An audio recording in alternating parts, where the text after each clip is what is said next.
बिस्मिल्लाहिर्रहमानिर्रहीम। बोलते कालम के साथ मैं आमिर रज़ा खान। और जब मुज़ाकरात की बात हो रही है, ईरान अमेरिका जो है वो मुज़ाकरात के लिए तैयार हैं, तो उसमें एक पुप्पो जो हैं वो अभी भी फड्डा डालने को तुली पड़ी है। और वो पुप्पो जो है इसराइल है। जी हाँ, इसराइल जो किसी ज़माने में बगल बच्चा था अमेरिका का, अब वो अमेरिका को डील करता है। और उसने उसके वज़ीर आज़म नेतन्याहू ने कहा है कि हमें इस डील से कुछ लेना देना नहीं है, हम अपने अहदाफ़ को मुकम्मल करेंगे, यानी ईरान पर हमलों को जो है वो जारी रखेंगे। कितनी देर जारी रखेगा ये तो बाद की बात है। इस वक्त तक जब मैं आपसे गुफ्तगू कर रहा हूँ, नेतन्याहू का ये बयान जो है यहूदी अखबारात में बड़ा बढ़ा चढ़ा कर पेश किया जा रहा है। और उसकी बुनियादी वजह भी है, और उसकी बुनियादी वजह यह है कि ईरान ने उसको ऐसा ठोका है, उसके तमाम इंटरसेप्टर्स जो हैं उसको इस तरह से नाकाम बनाया है कि अब उसके पास इस बात के अलावा कोई चारा नहीं अपनी कौम को तसल्ली देने के लिए कि वो ईरान के साथ जंग जारी रखेगा। लेकिन अगर अमेरिका बीच में से निकल गया तो फिर क्या होगा,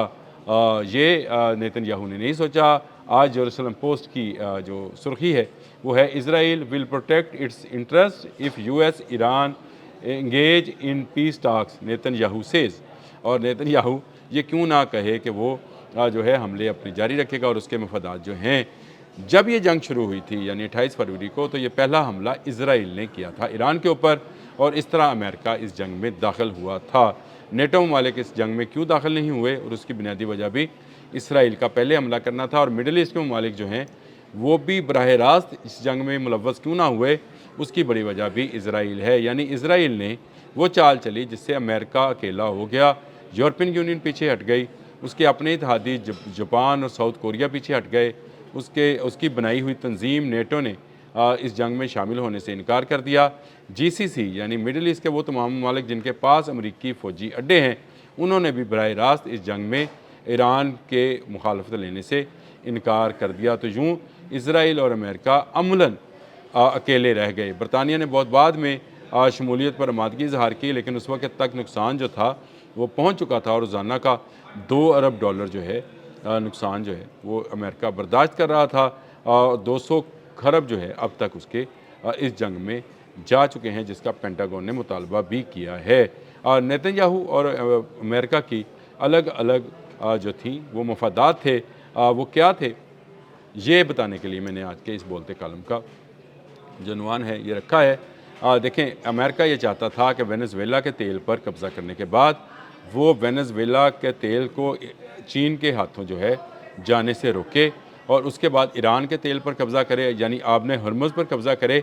इस जगह से भी जो तेल जाता है उस पर भी उसका कंट्रोल हो, तो चीन को तेल की 99% जो है वो उसको जाने का जो अमल है वो रुक जाएगा। जब ये रुकेगा तो चीन जो है वो चीखेगा, जिसके बाद उससे कहा जाएगा कि वो रेयर मिनरल अर्थ जो हैं वो अमेरिका को फ़रोख्त करें। अगर आपको टैरिफ वाली वार याद है जो कि डोनाल्ड ट्रंप ने इस साल के शुरू में शुरू की थी, तो चीन को धमकाया था कि उस पर टैरिफ लागू किया जाएगा, और जिस पर चीन ने कहा था कि वो फौरी तौर पर, और वेनेज़ुएला की जंग के फौरी बाद उसने ये कर भी दिखाया कि उसने तमाम रेयर अर्थ मिनरल जो कि चीन में पाए जाते हैं, पाकिस्तान में भी हैं और अफ़गानिस्तान में भी हैं, ईरान में भी हैं, ये रेयर मिनरल अर्थ जो हैं वो अब अमेरिका को फ़रोख्त नहीं किए जा सकते, और अमेरिकन कंपनी से अपने उसने ठेके मनसूख कर दिए थे। ये वो मामला था जिसको लेकर अमेरिका की चीखें निकल गई, क्योंकि इन रेयर अर्थ मिनरल्स के बग़ैर ना हला में जाया जा सकता है, ना अगली बैलिस्टिक टेक्नोलॉजी बनाई जा सकती है, ना मोबाइल फ़ोन चलेंगे, ना इलेक्ट्रिक गाड़ियाँ चलेंगी।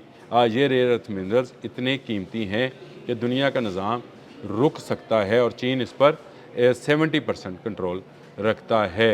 जब ये काम हुआ तो अमेरिका ने सोचा कि फ़िलहाल ये टैरिफ तो हटा लिया जाए ताकि रेयर अर्थ मिनरल्स मिलते रहें, लेकिन तेल पर कब्ज़ा किया जाए, और उसके लिए उसे बहाना चाहिए था।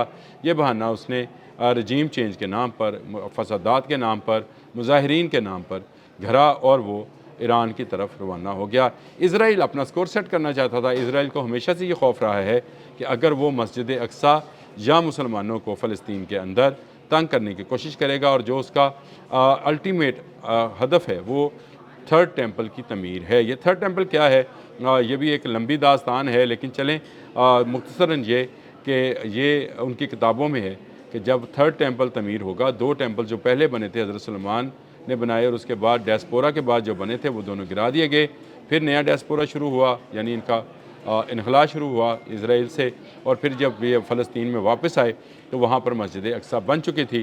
اس راک آف دا ڈوم میں وہ جو آپ دیکھتے ہیں سونے کا بنا ہوا گنبد، اس کے نیچے جو راک آف ڈوم ہے، ان کا خیال ہے کہ ان کا مسایہ وہاں سے آئے گا، جن کو ہم اینٹی کرائسٹ کہتے ہیں، یعنی دجال۔ ان کے خیال میں وہ مسیحا ہے۔ ہمارے اور عیسائیوں میں یہ بات مشترک ہے کہ وہ دجال ہوگا، یعنی اینٹی کرائسٹ ہوگا، اور اس کے مقابلے میں کرائسٹ آئیں گے۔ یہ وہ معاملہ ہے جس کو لے کر اسرائیل نے یہ جنگ شروع کی اور اس کو منطقی انجام تک پہنچایا۔ اگر آپ نے نیتن یاہو کی 3 دن پہلے کی تقریر سنی ہو، جو انہوں نے پریس کانفرنس یا میڈیا ٹاک کی تھی، میڈیا ٹاک کہنی چاہیے، پریس کانفرنس تو نہیں تھی، روڈ پہ کھڑے ہو کے کی تھی، اس میں انہوں نے کہا تھا کہ خطرہ ہے مسجد اقصیٰ کو بھی اور اس ٹیمپل کو بھی، جو کرسچینٹی کے لیے بہت ہی متبرک ہے۔ مسجد اقصیٰ مسلمانوں کے لیے متبرک ہے، اور جو ویلنگ وال ہے وہ ہمارے لیے بہت ہی متبرک ہے۔ ان تینوں کو ایران سے خطرہ ہے، یعنی یہ ایک ایسا فالز فلیگ آپریشن کرنا چاہتے تھے جس میں یہ اس گنبد کو گرا کر نیا ٹیمپل جو ہے تعمیر کرنے کا بہانہ تلاش کر سکتے تھے، اس لیے وہ اس جنگ کو کنٹینیو کرنا چاہتے ہیں۔ مجھے اس تفصیل میں جانے کی صرف اس لیے ضرورت پیش آئی کہ بہت سارے لوگ سوال کرتے ہیں کہ اب اسرائیل کا کیا بنے گا۔ دیکھیں، اسرائیل اس جنگ سے اب پیچھے نہیں ہٹے گا۔ اسرائیل نے امریکہ کو ضرور آگے لگایا، لیکن امریکہ کو جب کھلے عام سر عام جس کو کہتے ہیں سزا ملی ایران پر حملہ کرنے کی، اس کے بعد سے وہ پیچھے ہٹنا شروع ہوا۔ اب وہ مذاکرات کے ٹیبل پر آنا چاہتا ہے، لیکن نیتن یاہو جو ہیں وہ اس جنگ کو مزید بھڑکانا چاہتے ہیں، ایک ایسی پپو کا کردار ادا کرنا چاہتے ہیں جو خاندان میں لڑائی ختم نہیں ہونے دیتی۔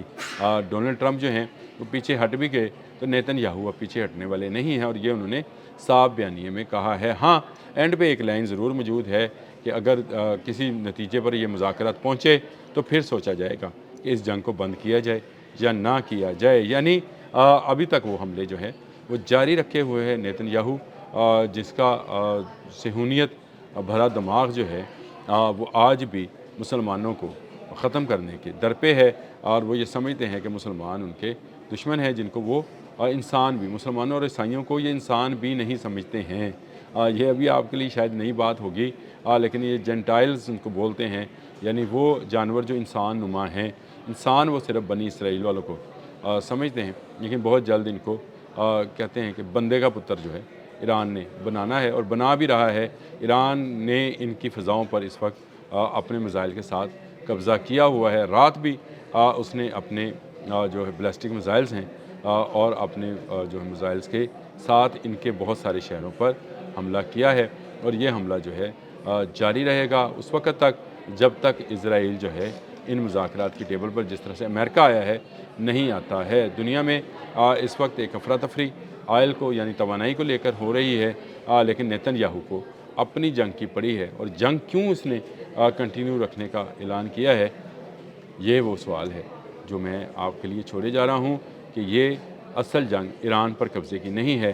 اصل جنگ یہ ہے وہ جو صخرہ ہے، وہ جو چٹان ہے جو اس گنبد کے نیچے ہے، اس پر قبضے کی جنگ ہے، جس کو یہ حاصل کرنا چاہتا ہے، اور حاصل اس طرح سے کرنا چاہتا ہے کہ اس کا الزام ایران پر دھرنا چاہتا ہے۔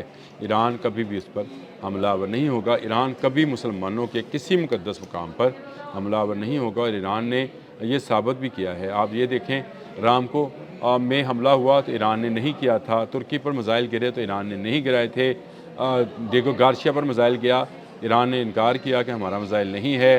پھر اس کے بعد بحرین میں پیٹریاٹ میزائل نے ظلم ڈھایا اور معصوم شہریوں کو نشانہ بنایا، امریکن میزائل نے، لیکن یہ کہا گیا کہ یہ ایرانی ڈرون تھا۔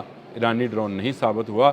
ایران تاک کر صرف عسکری اہداف کو نشانہ بنا رہا ہے، یا ان اہداف کو نشانہ بنا رہا ہے جو امریکہ کی مدد کر رہے ہیں۔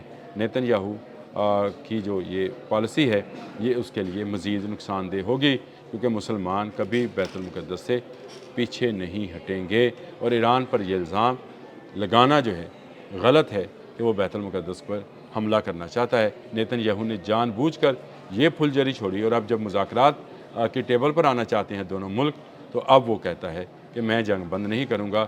نہ کر میاں، تو جنگ بند نہ کر، ایران میزائل حملے بند نہیں کرے گا۔ اب تک کے لیے اتنا ہی۔ اللہ حافظ۔